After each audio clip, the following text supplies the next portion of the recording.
was the last time you read the book instead of watched the movie? When was the last time you let yourself create and visualize the story in your own mind? Through the television screen, we see things from someone else's point of view, and thus we don't let ourselves perceive them through our own perspective. Nowadays, we overlook the importance of our thinking abilities. We need to improve and develop our imagination to enhance the power to create your own opinion and think independently. I'm Siana Kuznetsova from 2nd English Language School in Sofia, and this is Television by Roald Dahl. The most important thing we've learned, so far as children are concerned, is never, never, never let them near your television set. Or better still, just don't install the idiotic thing at all. In almost every house we've been, we've watched them gaping at the screen. They loll and slop and lounge about and stare until their eyes pop out. Last week, in someone's place, we saw a dozen eyeballs on the floor. They sit and stare and stare and sit until they're hypnotized by it, until they're absolutely drunk with all that shocking, ghastly junk. Oh yes, we know it keeps them still. They don't climb out the windowsill. They don't fight or kick or punch. They leave you free to cook the lunch and wash the dishes in the sink. But did you ever stop to think, to wonder just exactly what this does to your beloved thought? It rots the sense in the head. It kills imagination dead. It clogs and clutters up the mind. It makes a child so dull, so blind.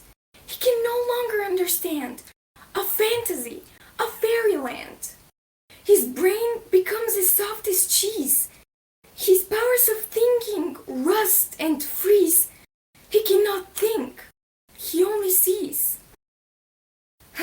All right, you'll cry. All right, you'll say. But if we take the set away, what shall we do to entertain our darling children? Please explain.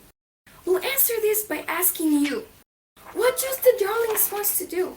How used they keep themselves contented before this monster was invented? Have you forgotten? Don't you know? We'll say this very loud and slow. They used to read. They'd read and read and read and read, and then proceed to read some more. Great Scott! Gadzooks! One half their lives was reading books. The nursery shelves held books galore. Books cluttered up the nursery floor. And in the bedroom, by the bed, more books were waiting to be read.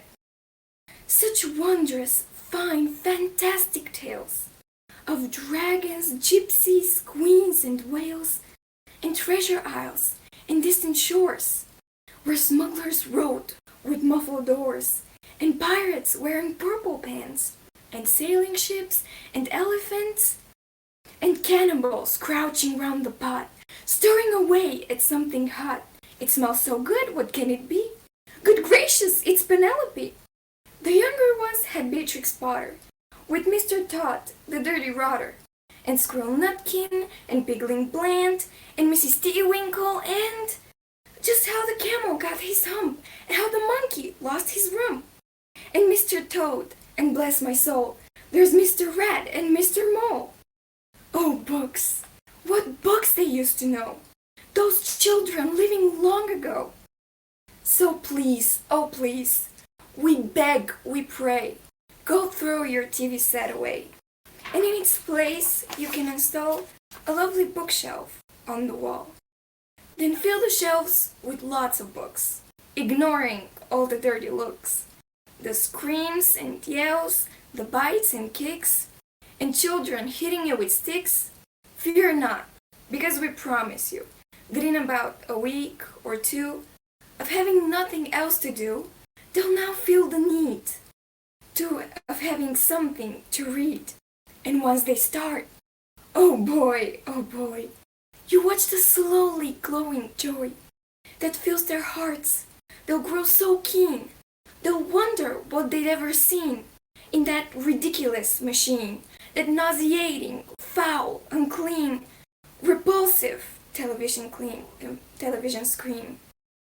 And later, each and every kid will love you more for what you did. Thank you.